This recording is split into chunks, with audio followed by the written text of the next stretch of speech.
वसूलियाबी उन लोगों से होनी चाहिए जिन्होंने इस संभल को आग में झोंका है, और संभल में आग में झोंकने का काम सीधा सीधा पुलिस प्रशासन का है। और इस चीज को मैं जो कह रहा हूँ वो किसी बुनियाद और आधार पर ही कह रहा हूँ, हवा में नहीं कह रहा। नरेंद्र मोदी की सरकार उसको बोलेगी कि वो दरगाह है ही नहीं है। प्लेसेस ऑफ वर्शिप एक्ट तो इस्तेमाल ही नहीं हो रहा। लोअर कोर्ट आखिर प्लेसेस ऑफ वर्शिप एक्ट को क्यों नहीं सुन रही है? आप हर जगह पर जाकर बोलेंगे नहीं यहाँ पर मस्जिद नहीं थी, यहाँ पर दरगाह नहीं थी, यहाँ पर कुछ और था, तो फिर कल कोई मुसलमान जाकर कोई बोल दे जाकर के नहीं यहाँ पर ये नहीं था, यहाँ पर वो था, कहाँ रुकेगा फिर ये? देखिए, माननीय सर्वोच्च न्यायालय के आदेशानुसार फोटो चस्पा कर ही नहीं सकते ये, और अगर फोटो चस्पा करेंगे तो इसका मतलब माननीय सर्वोच्च न्यायालय को चैलेंज कर रहे हैं। फिर ये मैं वहीं जाकर के इनकी रिट दायर करूंगा।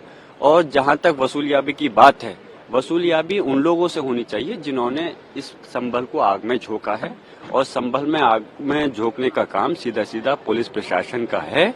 और इस चीज को मैं जो कह रहा हूँ वो किसी बुनियाद और आधार पर ही कह रहा हूँ, हवा में नहीं कह रहा। संभल के अंदर बहुत सुकून के साथ माहौल चल रहा था, सभी धर्मों के लोग मिलकर के रह रहे थे। लेकिन अफसोस है कि इन लोगों ने जो सर्वे का कोर्ट का आदेश था उसको इतनी जल्दबाजी, 1 घंटे के अंदर, 1 से 2 घंटे के अंदर जल्दबाजी दिखाते हुए वहां पर पहुंचे। उसके बावजूद भी उसका पालन किया गया, लेकिन दूसरे सर्वे में भी आज लोग अपना कोऑपरेट कर रहे थे और सर्वे करा रहे थे। बाहर सिर्फ लोगों ने ये जानना चाहा कि आप सर्वे क्यों कर रहे हो दोबारा से, तो उसके एवज में उनको जवाब जुबान से मिलना चाहिए था, लेकिन लाठियों से मिला और गोली चलाई।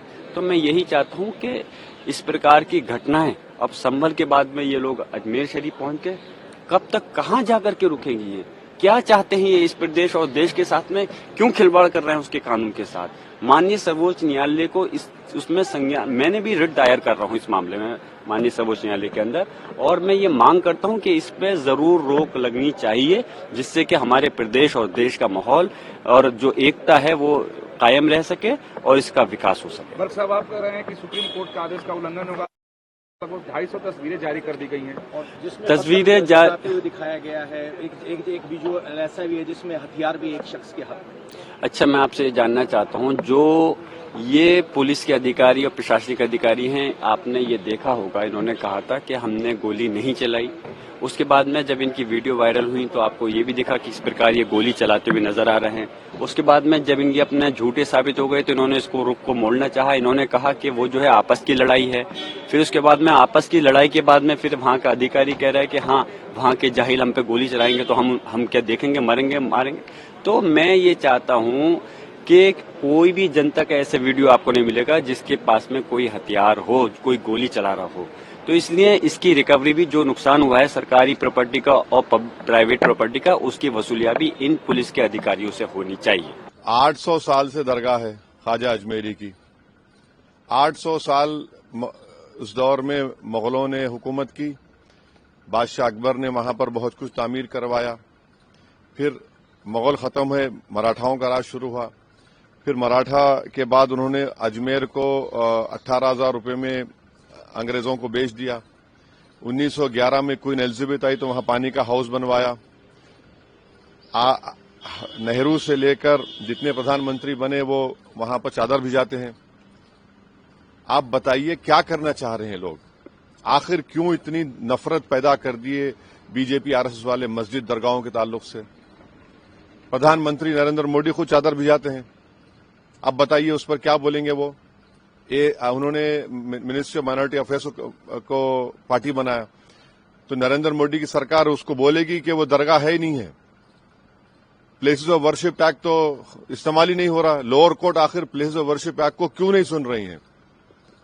आप हर जगह पर जाकर बोलेंगे नहीं यहाँ पर मस्जिद नहीं थी, यहाँ पर दरगाह नहीं थी, यहाँ पर कुछ और था, तो फिर कल कोई मुसलमान जाकर कोई बोल दे जाकर के नहीं यहाँ पर ये नहीं था, यहाँ पर वो था, कहाँ रुकेगा फिर ये? रूल ऑफ लॉ कहां जाएगा? डेमोक्रेसी कहां जाएगी? लॉ एंड ऑर्डर कहां जाएगा? हमने देख लिया संभल में 5 लोगों ने अपनी जान गंवा दी। इतना बड़ा गड़बड़ हो गई, वहां पर वायलेंस हो गया। तो ये तो देश के हित में नहीं है। जो सियासत नरेंद्र मोदी और आरएसएस कर रही है उससे देश कमजोर हो रहा है, उससे भाईचारगी कमजोर हो रही है, रूल ऑफ लॉ कमजोर हो रहा है। अब तो इनको जवाब देना पड़ेगा। ये जितने भी लोग हैं ये डायरेक्टली इनडायरेक्टली इनका ताल्लुक बीजेपी आरएसएस से है, उन्हीं के इशारों पर हरकत कर रहे हैं पूरा। ये 800 साल से दरगाह शरीफ है वहां पर, और 800 साल में अलाउद्दीन खिलजी से लेकर उसके बाद आप अमीर खुसरो की किताब है उसमें इस दरगाह के बारे में लिखा गया। फिर बादशाह अकबर ने वहां पर कई चीजें बनवाई।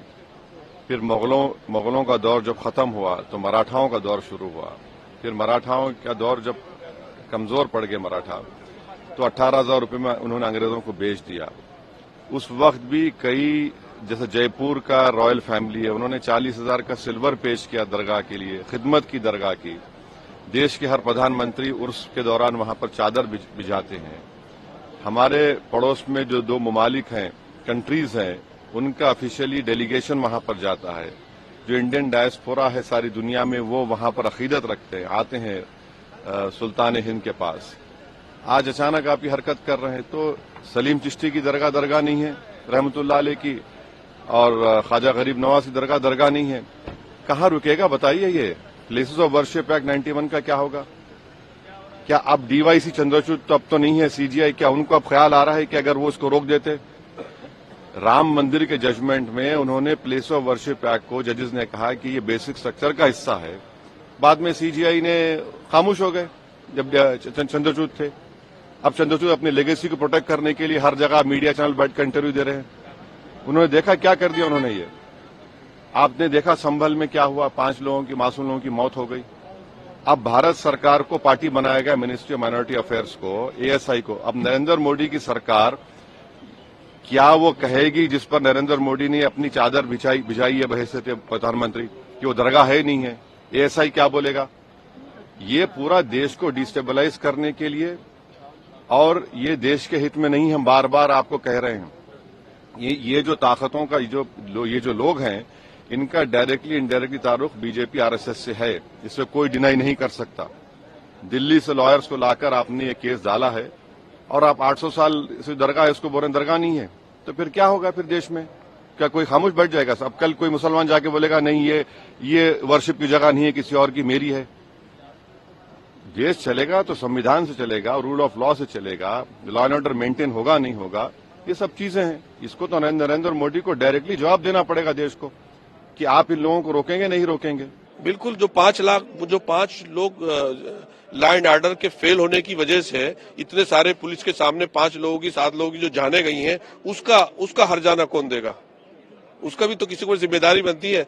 अगर इतनी बड़ी पुलिस की मौजूदगी में आपस में झगड़ा हुआ तब भी वो पुलिस की नाकामी है। अगर पुलिस ने गोली चलाई है जैसा कि सब लोग कह रहे हैं, तो उसकी जिम्मेदार भी पुलिस है। अगर लॉ एंड ऑर्डर फेल हुआ है, उसकी जिम्मेदारी भी सरकार की है और पुलिस की है। उसका हर्जाना पहले उसका हर्जाना होना चाहिए। उन 5 मासूम जानों का, उन शहरियों का जो हिंदुस्तान के शहरी थे, उसका हर्जाना कौन देगा? जेपीसी की कल मीटिंग में हुई, जेपीसी के कार्यकाल बढ़ाया जा रहा है, इस सेशन में उनकी रिपोर्ट नहीं आ रही, इसको लेकर क्या कहेंगे? हाँ ठीक है, अच्छी बात है, बढ़ाना चाहिए था, बढ़ा दिया गया है उसको। तो जेपीसी की मीटिंग में कल थे आप लोग, जिस तरह से आप लोगों की मांग थी, विपक्ष अब साथ। ठीक है, वो एक प्रतिक्रिया है। जब काम पूरा नहीं हो पाता है तो उसमें वक्त चाहिए होता है, तो उसको बढ़ाया जाता है, उसको बढ़ा दिया गया है।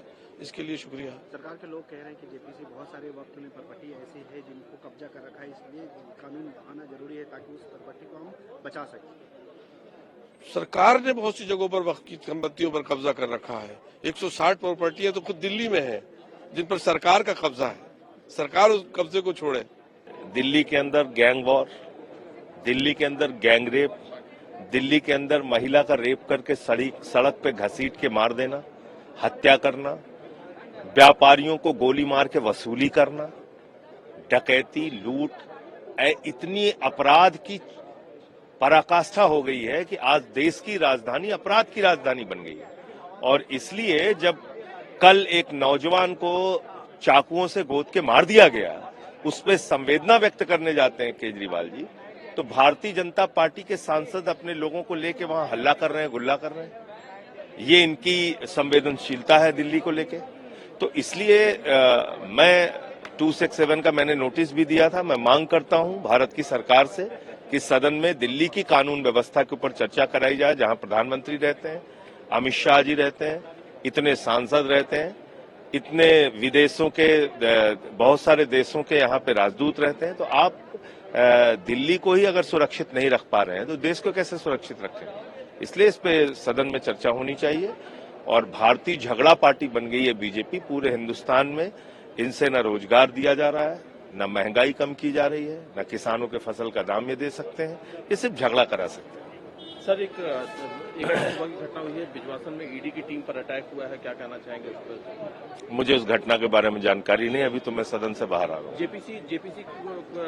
जेपीसी का टाइम बढ़ाया जाना ही चाहिए। उसमें जब चर्चा ही पूरी नहीं हुई तो आपने अगर औपचारिकता मात्र के लिए जेपीसी बनाई थी फिर तो मैं कुछ नहीं कह सकता।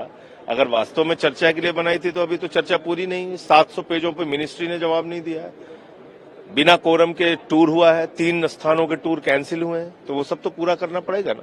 ऐसा है, मैंने पहले ही कहा था कि इस तरह के जजेस भी, छोटे छोटे जजेस बैठे हुए हैं जो इस देश में आग लगवाना चाहते हैं। कोई मतलब नहीं है। अजमेर शरीफ पर हमारे प्रधानमंत्री स्वयं चद्दर भिजवाते हैं, सारे देश के लोग, दुनिया भर के लोग आते हैं वहाँ। अब उसको विवादों में डालना बहुत ही घृणित और ओछी मानसिकता का प्रतीक है। और ये यही नहीं, ये सत्ता में बने रहने के लिए बीजेपी समर्थित लोग कुछ भी कर सकते हैं। देश में आग लग जाए इनसे कोई मतलब नहीं, सत्ता में बने रहें बस। सर, सत्ता के सवाल पर अखिलेश यादव जी ने कहा है कि जिस तरीके से अधिकारियों पर दबाव डालकर चुनाव जीता गया है वो पूरी तरीके से अनैतिक है। अब कोई डेमोक्रेसी बची नहीं भाई। मनमाने तरीके से डंडे के बल पर, गोली के बल पर लोगों को वोट न डालने दिया जाए। ये संभल में तो सिर्फ जो कुनरकी और मीरापुर में और अन्य जगहों पर इन्होंने गुंडई की थी पुलिस के बल पर चुनाव जीतने के लिए, उस पर चर्चा न हो, उससे लोगों का ध्यान हटाने के लिए इन्होंने ये करवा दिया संभल को। सर, बर्क साहब ने कहा है कि उनका नाम जो है एफआईआर में इसलिए डाला गया ताकि सच्चाई सामने ना आ सके, उसे छिपाया जा सके। तो वहाँ कोई जाने नहीं दे रहा है, इसलिए सच्चाई तो जब जाएगी, कोई डेलीगेशन जाएगा, एमपी जाएंगे तो मालूम पड़ जाएगा कितनी गड़बड़ी की है वहाँ के प्रशासन ने। प्रशासन संभल के मामले में 100% दोषी है और जिस दिन निष्पक्ष होगी तो उसमें बड़े बड़े अधिकारी जेल चले जाएं। सर, इसमें आज आना था, वक्फ बिल आना था, लेकिन उसके लिए जेपीसी ने टाइम मांग लिया, नहीं आ रहा है, क्या कहेंगे सर? ऐसा है कि वो इतना महत्वपूर्ण बिल है कि उस पर तो 1 साल में चर्चा हो ही नहीं सकती, पूरी हो ही नहीं सकती। अगर जल्दबाजी में रिपोर्ट दे देते तो वो ठीक नहीं था। तो सर, क्या आज फिर संभल का मुद्दा और अजमेर शरीफ का मुद्दा रहेगा आपके पार्टी के एजेंडा पर? संभल का तो, अजमेर शरीफ का तो बाद में मेरी जानकारी में आया, लेकिन उठेगा तो संभल का तो मैं नोटिस दे ही चुका हूँ, फिर दे दिया हूँ। आज फिर सदन की कार्यवाही रोक के संभल पर चर्चा के लिए देखे क्या करते।